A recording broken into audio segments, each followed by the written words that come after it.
Olá e sejam muito bem-vindos ao Poupar Investir Lucrar e eu sou o João Paulo. Hoje quero falar contigo sobre uma coisa que parece distante, técnica, quase fria, mas que na prática entra-te pela casa adentro todos os meses, mexe com o orçamento, no crédito, nas poupanças, no custo de vida e até no ambiente económico à tua volta.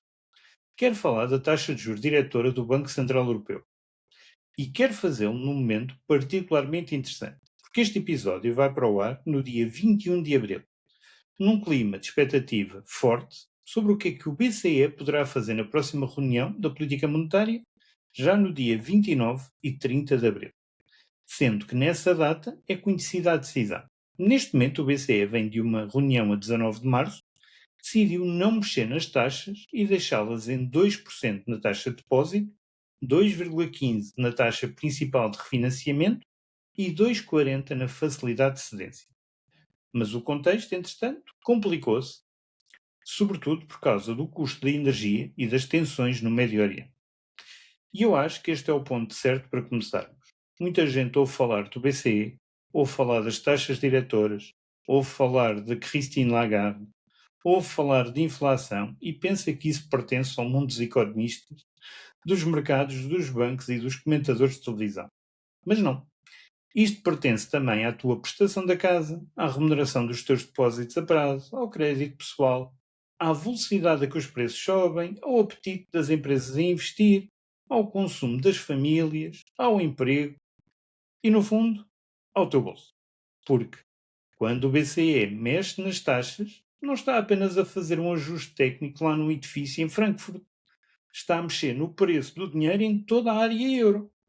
E quando o preço do dinheiro muda, quase tudo à volta mexe também. Se eu tivesse de explicar isto de uma forma mais simples possível, diria assim: a taxa de juros diretora é uma espécie de preço base do dinheiro no sistema. Não é a taxa que tu pagas diretamente ao banco no crédito à habitação, nem é a taxa que o teu banco te paga no depósito, mas é uma referência central para o custo a que os bancos se financiam e para a forma como o dinheiro circula na economia. O BCE tem três taxas principais, mas aquela que hoje mais conta para perceber o tom da política monetária é a taxa de facilidade permanente de depósitos.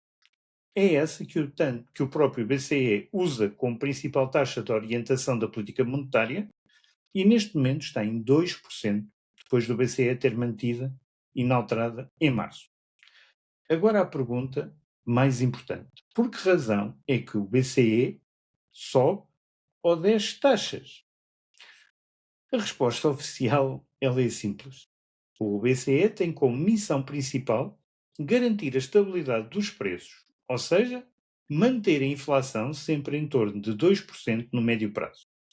Quando a inflação está demasiado alta e existe o risco dos preços continuarem a subir de uma forma persistente, o BCE tende a apertar as condições monetárias, normalmente subindo taxas. Quando a economia fica demasiado fraca, o crédito trava e a procura cai e a inflação fica demasiado baixa. Pode cortar taxas ou mesmo aliviar as condições monetárias. Mas isso, dito assim, ainda parece muito abstrato, não é? Vamos então trazê-lo para a vida real. Imagina que o BCE sobe taxas. O dinheiro fica mais caro para os bancos, por sua vez, tendem a emprestar dinheiro mais caro às famílias e às empresas, e isso significa prestações mais pesadas para quem tem crédito, com taxa variável ou com taxas a renovar, menos apetite para pedir novo crédito, menos consumo, menor investimento e, em teoria, uma economia a arrefecer. E esse arrefecimento ajuda a travar a subida dos preços. É por isso que muitas vezes se diz que subir taxa é como carregar no travão da economia. Ao contrário, quando o BCE desce as taxas, o crédito tende a ficar mais barato.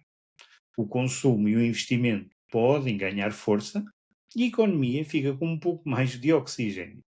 É como levantar um pouco o pé do travão e deixar a atividade respirar. Quando o BCE sobe taxas, o objetivo não é castigar, é travar a economia o suficiente para que os preços não disparem.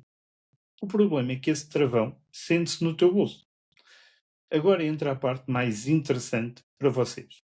Como é que isto mexe no teu bolso, mesmo que nunca tenhas lido na vida um relatório do BCE? Comecemos pelo mais óbvio: o crédito à habitação. Em Portugal, muitas famílias têm crédito com taxa variável indexado a Euribor. A Euribor não é a taxa diretora do BCE, mas ainda assim está intimamente ligada às expectativas sobre a política monetária. Quando o mercado acredita que o BCE vai subir ou manter taxas altas, a Euribor tende a refletir isso. E quando a Euribor sobe, a prestação da casa sobe também para quem está exposto a este tipo de contratos. Agora só uma pequena nota. Lembram-se quando eu falei aqui que ia fixar a taxa do meu crédito à habitação? Pronto, ela está feita, está assinada, está contratualizado e já este mês de abril já pago com taxa fixa. Mas soube no dia 15 de abril que a banca tinha aumentado as taxas fixas, ou seja, não são as taxas de Euribor, são taxas swap. Se tiveres curiosidade, diz-me que eu posso explicar no episódio o que é isso. Que eles tinham aumentado, pois já há a expectativa de que em junho o BCE vai aumentar a taxa em 25 pontos base, ou seja, 0,25. Mas voltando ao episódio, depois temos as poupanças. Quando as taxas sobem, em teoria os depósitos e os produtos conservadores ficam mais atrativos. Nem sempre os bancos passam isso aos clientes na mesma velocidade com que sobem o custo do crédito. Mas a tendência é essa, apesar de em Portugal ser muito lento. E quando as taxas ficam mais tempo altas, guardar dinheiro em depósitos, contas remuneradas ou até em produtos de capital garantido tendem a render um pouco mais. Já quando as taxas descem, o dinheiro parado costuma ser pior remunerado e aí em velocidade mais rápida do que na subida. Depois temos o consumo. Quando o crédito pessoal, o crédito automóvel e até o próprio cartão de crédito ficam mais caros, as famílias tendem a abrandar as decisões. Compram menos, adiam menos, pensam duas vezes antes de assumir uma nova prestação para o seu orçamento e agora soma isso em milhões de pessoas e vê o peso que isso tem na economia. Depois tens o emprego e os negócios. Se uma empresa vê o financiamento mais caro, se o cliente compra menos, se a energia sobe e se a incerteza aumenta, essa empresa também vai investir menos, contrata menos e ela também fica mais cautelosa. Ou seja, mesmo quem não tem crédito pode sentir o efeito das taxas através do próprio ambiente económico. E depois não podemos esquecer um ponto mais silencioso, que é o efeito psicológico. Quando as pessoas ouvem que o BCE está mais duro e que a inflação preocupa, que a energia está a disparar, que o petróleo volta a rondar os $100, o sentimento económico ele muda. E o sentimento, gostes ou não, também mexe com o bolso. Mexe no consumo, mexe no investimento, mexe nas decisões das famílias e das empresas. Ora, se isto é sempre assim, por que razão é que o momento atual é especial? Porque neste momento o BCE está preso entre duas forças muito complicadas. De um lado, tem uma inflação que voltou a ganhar fôlego. A estimativa rápida do Eurostat aponta para 2,5% em março e na zona euro, depois de 1,9% em fevereiro. Do outro lado, tem um choque geopolítico e energético que pode tanto reacender a inflação como estagnar o próprio crescimento. E essa combinação é extremamente venenosa para os bancos centrais. O BCE já tinha dito em março que a guerra no Médio Oriente aumentava de forma significativa a incerteza e criava riscos em altas para a inflação e em baixa para o crescimento, com impacto material no curto prazo através dos preços da energia. Ou seja, o próprio BCE reconheceu oficialmente que este não é um ruído de fundo qualquer. É um fator central para a leitura do momento económico. E, entretanto, o cenário não se desagravou. Aliás, o próprio bloqueio naval norte-americano aos portos iranianos e a nova pressão sobre o petróleo voltaram a colocar o mercado em alerta. Entretanto, isto vai e vem, nem sei muito bem neste momento como é que está essa situação, porque de manhã está uma coisa, à tarde está outra. Mas, no entanto, o Brent voltou a aproximar-se dos $100, aliás, e até voltou um pouco acima. Entretanto, já arrefeceu, já está abaixo. Mas agora vale a pena explicar uma coisa muito simples. O petróleo, ele não pesa só para a gasolina ou para o gasóleo. Ele pesa nos transportes, na produção, na logística, no custo de uma série enorme de bens e serviços. E quando a energia sobe depressa, o Banco Central fica sempre com medo de duas coisas. Primeiro, que essa subida face à inflação headlines, ou seja, disparo, volta a acelerar.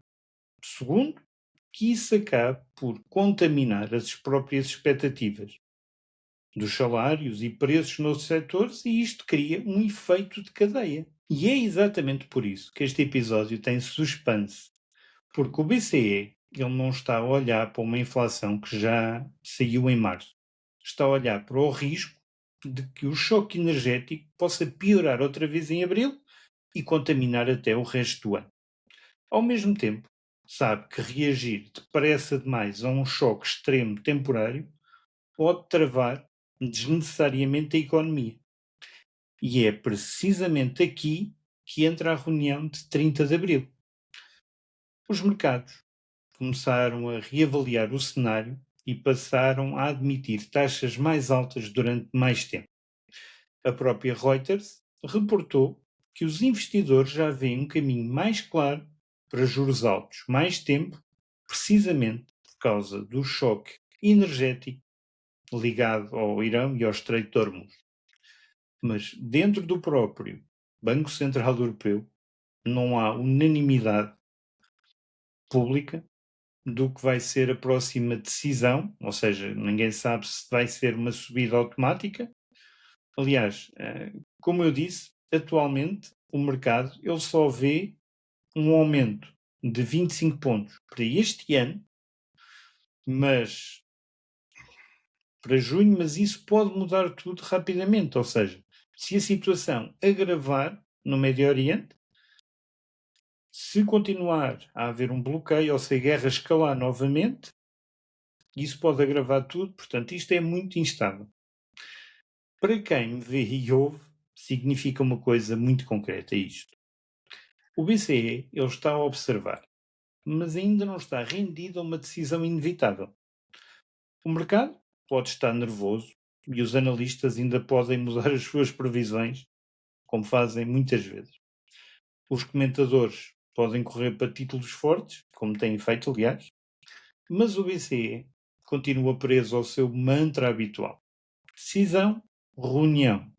A reunião e dependente sempre de dados concretos, nunca de previsões ou estimativas. É uma coisa que eu acho piada. Mas neste momento eu até acho que isso tenha lógica, porque há duas perguntas que o BCE precisa de responder antes de agir ou antes de fazer qualquer coisa.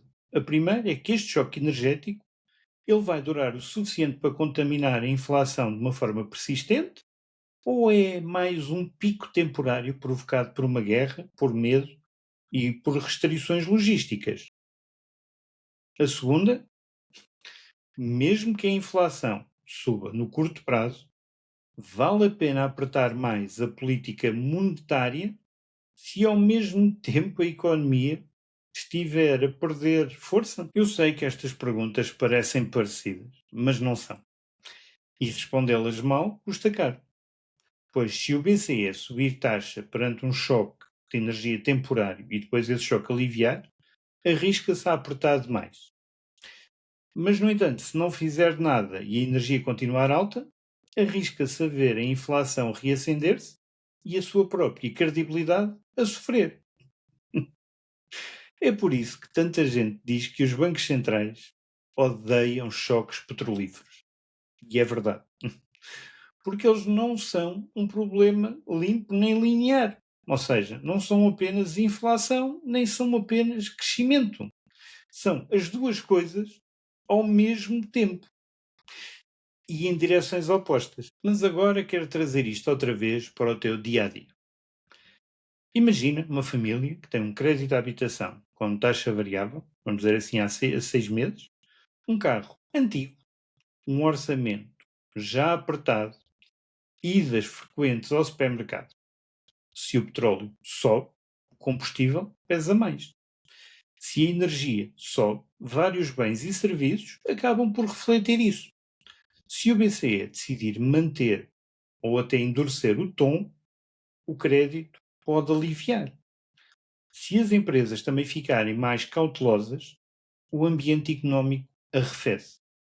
Ou seja, mesmo antes de uma decisão formal do BCE, o contexto em si já começa a mexer-te no bolso. Mas é muito importante perceber isto.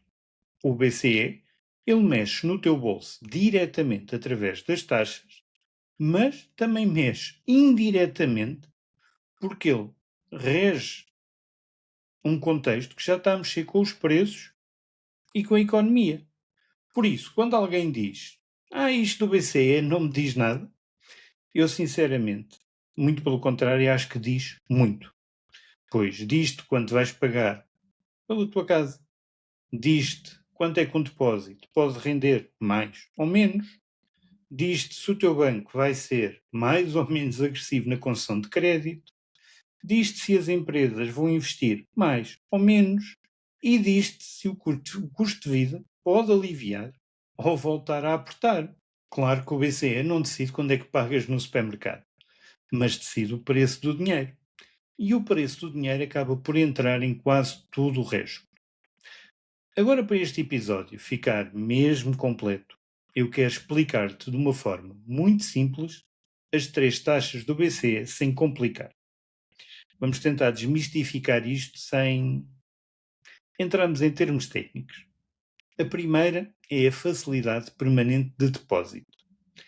É a taxa que os bancos recebem ou pagam por colocar a liquidez de um dia para o outro no BCE. E é hoje a principal referência de orientação monetária. Está em 2%. A segunda taxa é a taxa de operações principais de refinanciamento, que está atualmente em 2,15%, que é a taxa que os bancos podem obter da sua liquidez regular do BCE, contra sempre um colateral, e a terceira é uma facilidade permanente de cedência que está em 2,4%. Vamos dizer assim, é uma espécie de janela de financiamento de muito curto prazo, por norma, é mais cara por isso mesmo. Na prática, estas três taxas ajudam a desenhar o corredor em que se move o custo do dinheiro para o sistema bancário. E isto ajuda-nos a perceber por que razão a taxa de depósito é tão falada. Porque é ela que hoje serve de grande farol para o mercado. Quando o BCE mexe nela, o sinal é fortíssimo. E como os mercados vivem de sinais, expectativas e antecipação, muitas vezes as condições financeiras elas mexem-se muito antes, mesmo de uma família ver a sua prestação revista. E daqui nasce outra ideia importante. O BCE ele não age apenas pelo presente, ele age pelas expectativas.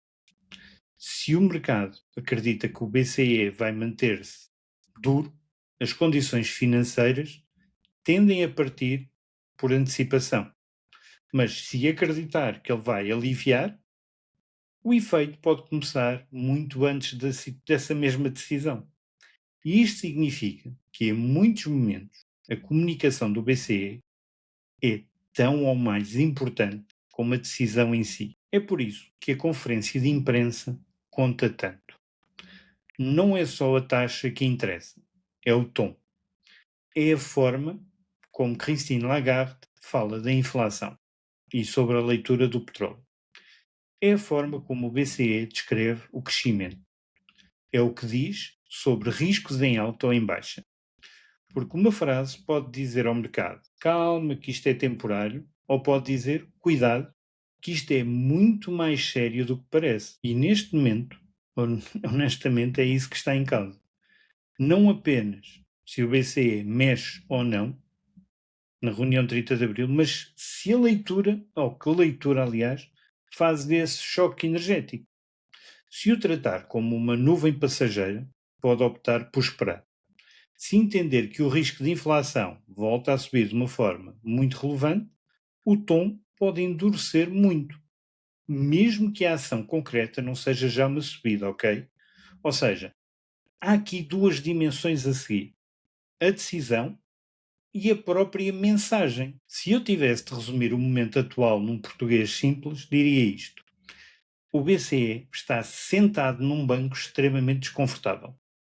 Ele sabe que a inflação voltou a subir para 2,5% em março. Sabe que o petróleo voltou a meter medo. Sabe que a guerra no Estreito de Hormuz traz uma verdadeira instabilidade. No entanto, também sabe que a economia europeia não está num momento brilhante e que reagir demasiado depressa pode trazer custos. Se tu tens crédito com taxa variável, honestamente, prepara-te para um cenário de alguma incerteza. Pois as taxas Euribor, elas têm subido nos últimos tempos, apesar do BCE ainda não ter reunido. Eu quero fechar com uma ideia simples. A taxa de juros diretora parece um conceito distante, mas no fundo é uma alavanca poderosa que, passado do BCE para os bancos e dos bancos para os créditos, dos créditos para as famílias, das famílias para o consumo e do consumo para a economia inteira, é uma decisão técnica. Sim, mas as consequências, elas são profundamente humanas. Eu honestamente ainda não sei se no dia 30 do 4 estou com disponibilidade, mas caso tenha, eu vou fazer uma live no YouTube a acompanhar a conferência de imprensa do BCE e eu aviso no grupo do WhatsApp caso avance, ou mesmo que não avance eu aviso lá. Porque eu acho que dia 30 do 4 não tenho disponibilidade, mas isso eu vou ver.